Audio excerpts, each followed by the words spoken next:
Hi, I'm Amber Rose, and you're listening to the Brutally Soft podcast.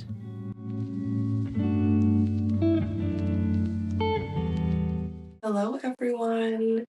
It's been quite a while, but I am Amber Rose, and this is Brutally Soft, a solo podcast for the tender and the tired, where I honor both my scars and my softness. Welcome to episode 1. I'm so glad you're here.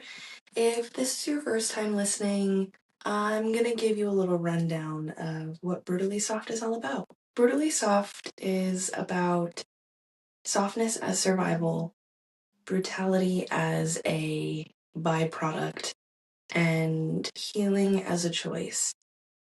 Not always an easy one, but one that I make every single day consciously. Every week, I will show up here in this little corner of the internet that I get to call my own and talk to you about what it means to exist inside contradiction, to feel things deeply, to untangle the mess of what it means to be both tender and tired, angry and loving. This is the place where I let my thoughts come in and go out. I just want to create a space where I can say the things that I've held inside for way too long. I'm the kind of person where if I'm not saying things, if I'm not expressing myself, if my throat chakra is not being used, I start to get restless inside my own mind. And I think I just need an outlet to express everything that goes on in there. So this is kind of going to be like my audio diary. And if you are able to get something out of it, then I'm killing two birds with one stone. And all I've ever wanted was to help people, which is exactly why I'm in school right now to become a therapist. But I figured if I could help myself and help someone else at the same time, why not? I started this podcast once before when I was 24, and I just don't think that I was ready to be seen in such a vulnerable way. I wasn't ready to have discourse in such a vulnerable way. I wasn't ready to be consistent with just about anything. And I genuinely feel like now that I'm about to turn 30, I'm ready to bring this podcast back to life and to breathe a different kind of energy into what I'm doing. I think now that I've gone through the difficulties of being in your 20s and I'm finally entering my 30s, I have a different perspective on life than I did when I was 24. And I also have a different type of dedication to myself and the work, and also being creative and putting my time and effort into things that matter to me that I also don't think that I was able to muster when I was 24. This entire podcast is not about performance. It's about healing. It's about truths that deserve a home. This space, Brutally Soft, I really want to make that home, not just for me, but for you guys as well. I thought long and hard about what I wanted to begin with. I think it's a little daunting starting a podcast with one episode before and then being like, hey, I'm coming back, and figuring out exactly how you want to newly represent yourself to people. I think I wanted to stick with a truth that felt honest enough and raw enough to really set the tone for this space and what this podcast is going to be. I kept coming back to one particular story. It's about before I learned how to be soft. I was angry all the time. And I don't mean like I had moments of frustration. I mean, I had rage inside me, deep rooted, deep seated rage. I was an angry person, and I wore my anger like armor. I want to talk about anger. I want to talk about crying.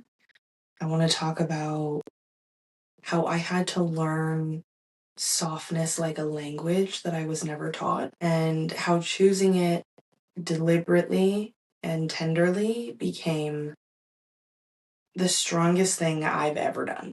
Anger was probably my first language, other than obviously English.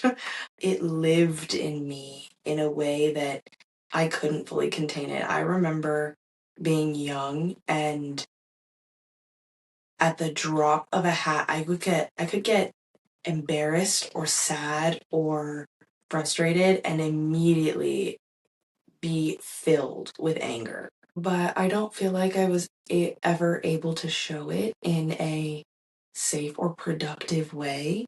I think, especially as a Black woman, it's sometimes hard to express that anger without being labeled as well. So eventually, not only was I so deeply angry that I started to repress that anger because there was no real way for me to express it without being put into a box or being shot down without anyone fully understanding where that anger was coming from. I learned to hold it.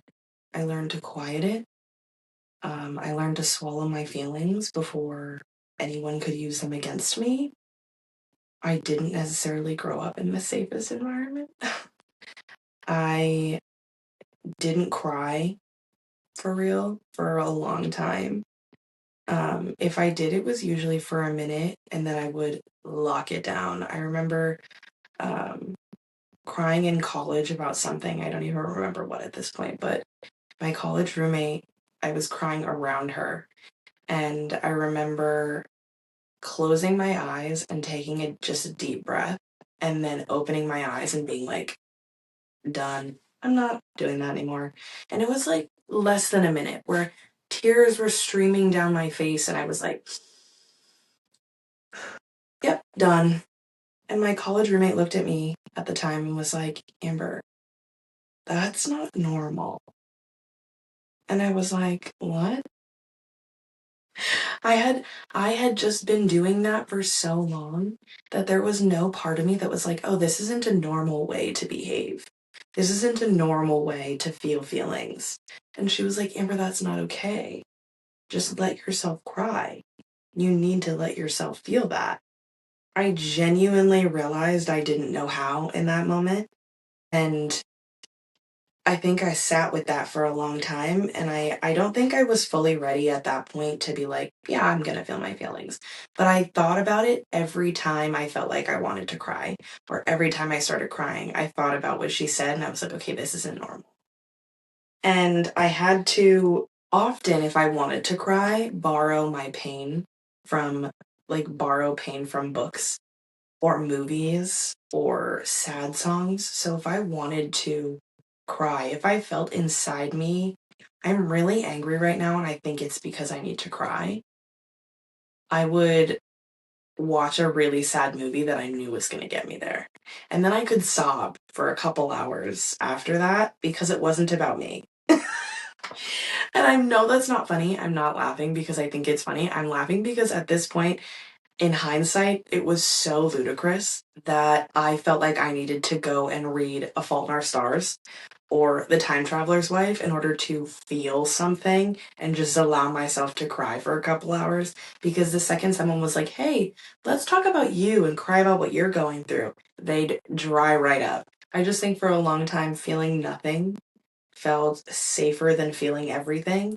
And I knew that if I allowed myself to feel everything, it would open me up so vulnerably because I think as a kid, I was a child that felt everything. I grew up in a, oh, you're crying? I'll give you something to cry about household. So I think as a child that felt everything, being told that I couldn't feel everything without getting repercussions, I just learned to lock shit down.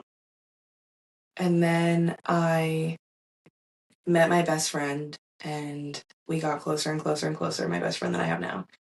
And she is one of the most emotionally free people I've ever met in my life. Like, genuinely cries about anything she needs to cry about in front of anybody. Doesn't matter who you are, she'll cry in front of you. And she doesn't care because it's what she needs to do in the moment. She doesn't apologize about it. And I just remember witnessing her experience the broad range of her emotions for the first time and just cry because she needed to. It was over something small. And she just cried and she was like, oh God, I feel so much better. And I was like, how the fuck do you do that? How do you do that? You can just cry. Like you just felt like you needed to cry and you just cried. I was so in awe of her ability to feel that range of emotion. I was so taken aback by how she feels and allows herself to be witnessed, not just by others, but by herself. She allows herself to witness her own emotions and feel through them completely. And that was a kind of strength that I had never known because for my whole life I was told, you're crying, that's a sissy thing. It's not that serious, don't fucking cry. Nothing was ever serious enough to cry about. I just feel like witnessing her experience that made me realize how much strength it actually took to just feel that for the longest time I was being a scaredy cat and not allowing myself to do that, whether it was because I was holding on to the notion that crying was weakness or because I was genuinely afraid to go down into the well of my own deep emotions out of fear that once I got down there, I'd never be able to come back up. And through her, I tapped into my own emotional strength. And I wouldn't say she like gave me a course on how to cry, but there were moments where I would be feeling things and I would start to cry and she'd look at me and be like, sit in that. And she provided me a safe space enough to sit in that. She showed me that softness can be sacred. She showed me that expressing feelings doesn't make you fragile, it makes you whole, and that I was existing in fragments. And through her giving me that safe space, I began to cry. I moved from anger to feeling, to genuinely feeling. Not always. I didn't always cry, and it definitely was not easy, but I started somewhere. And once I let that floodgate open, softness eventually slowly came trickling in. And I found peace in that softness. I found relief. And after I found relief and genuine wholeness, I found power. It was one of the first times that I felt truly strong and that I realized that crying and softness was not weak.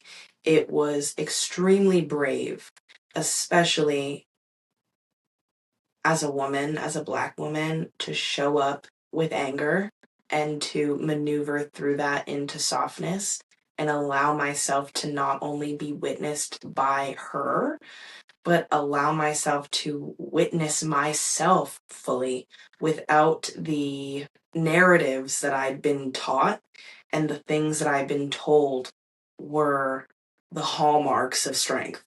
When I finally let myself cry, it felt like coming home.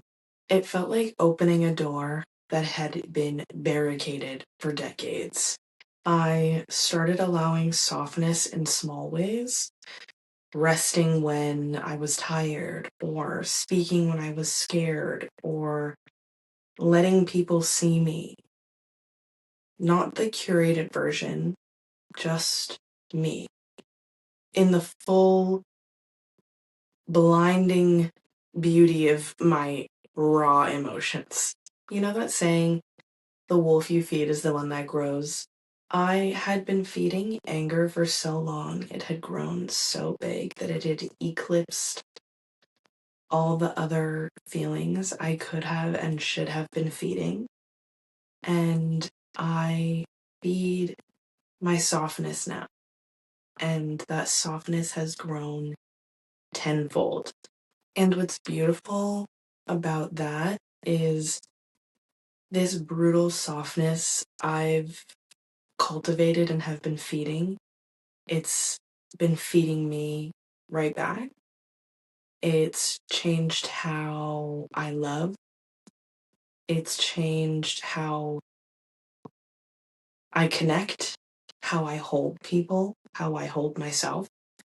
I'm not afraid to feel anymore. I'm not afraid of being seen as soft. In fact, I hope that I can be recognized for the softness I've been able to cultivate, that people can see that amongst the sharp edges, there are soft corners. I think that's really at the core what this podcast, Brutally Soft, is all about. It's not about choosing one or the other. It's about holding both fully, truthfully, and tenderly. It's about dichotomy and being able to be multiple things at a time. I think sometimes when people meet you or when people see you on the internet, this is the thing that I was talking about earlier with one of my friends, that when people see a 30-second clip of you on the internet, they think, oh, that's what you are. Oh, this is who she is. But I feel like the human condition is to exist in multitudes. And I don't think there is a singular clip on the internet that anyone can look at and get a full indication of, oh, that's who she is. Not one singular clip. I think that's why this podcast now means so much to me, is because I get to be all of it in one place. I get to be soft. I get to be brutal. I get to be sad and angry and happy and crazy and sane. And I get to be all of it in at one time in one location. I wanted to do this podcast to honor every facet of me and my existence and you and your existence. I am not all softness by any means. There's no one that in my life would look at me and be like, yeah, that's a totally, completely soft bitch. No one is fully anything.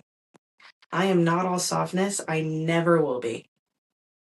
Brutality lives in me like a second skin.